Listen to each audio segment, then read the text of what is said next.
Perfect. So, good night, guys. We are live from Hvar, Croatia. It's a huge pleasure and honor to announce our first guest from outside ex-Yugoslavia region. It's Jasmine Jasudavicius. Jasmine Jasudavicius. If I'm not wrong, it's okay. It's okay. Perfect. Oh yes, I know pronunciation of Lithuanian surnames because I'm big time basketball fan, and I know that that coach Jasikevičius is now head coach of Barcelona, and from there I know to how pronounce your second name. So perfect. It's nice. First of all, happy International Women's Day. Thank you very much. And congrats on big victory in a UFC fight night in Las Vegas. So we are starting right now. So you told to Ariel Helvani that you eat, sleep, and live MMA. How you define this sport? What your definition of MMA? And what MMA means for your life?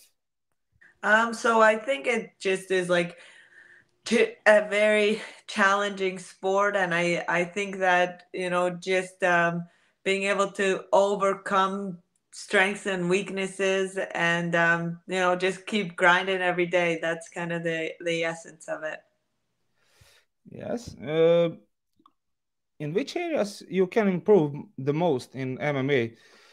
You are very young in your career, and you show some good grappling, good clinch game, good ground game.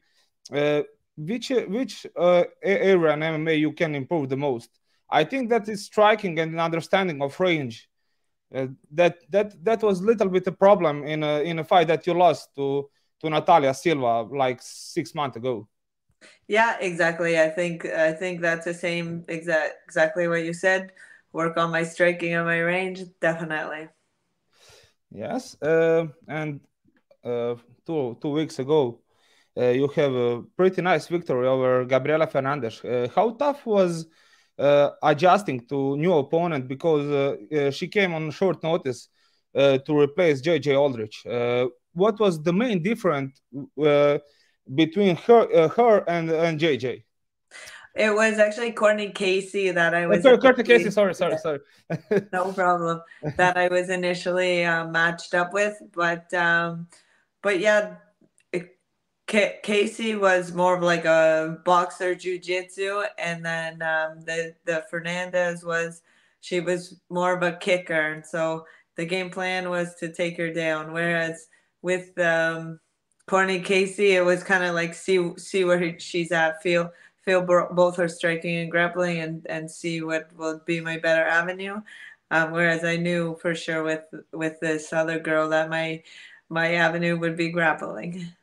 Yes, and you show some good grappling, especially in the second round when you transition to crucifix position. Can you break down how you exploit that situation, and how impactful is that position in modern MMA? Because we saw Valentina Shevchenko time and time again going to crucifix, transitioning to crucifix, and finishes her fights from this position.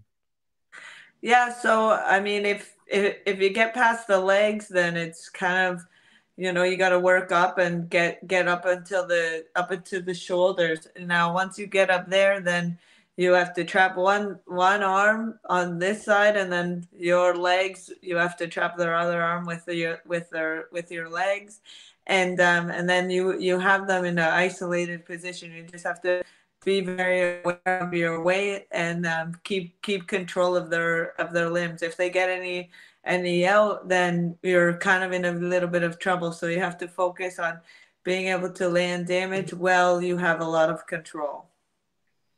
So you talk a few times about Canadian MMA and state of Canadian MMA right now. how far you and Mike Malott can go from this position, and can you repeat same things like Rory and GSP did, and they make famous this sport in Canada? Yeah, I think that's exactly a bit between Mike and I. I think that we're skilled, fighters, and that we'll be able to bring more eyes to the sport of martial arts in Canada. It's growing here, but it's not as big as a lot of other places. So between Mike and I being able to get more recognition about the sport, I think it will drive more eyes to martial arts, and we can definitely grow it. So we started with MMA question about sport, and we will finish with the question about MMA. You have preparations for fight in American top team. Who was your main sparring partner, and which is the biggest lesson that you learned in ATT? So I worked with the girls a lot. There was a lot of girls down there. There was like, Carolina was there, Marina was there, Mayra, she was there. I got to train with Kayla Harrison a bit. I got to train with Joanna a little bit, and but the biggest lesson that I learned there was like patience and trying to manipulate circumstances so that it's like more in my favor. And the girls are very, very technical and talented there, and so I can't just keep going head first into anything. I have to be more strategic with it, and so I think I learned how to play the game more. So to become a gamer. So yes, thank you for your time, Jasmine, and keep grinding on, keep going to the championship routes. Awesome, thank you so much. Ladies and gentlemen, that was Canadian Hammer Jasmine Jasudavicius. See you guys. That's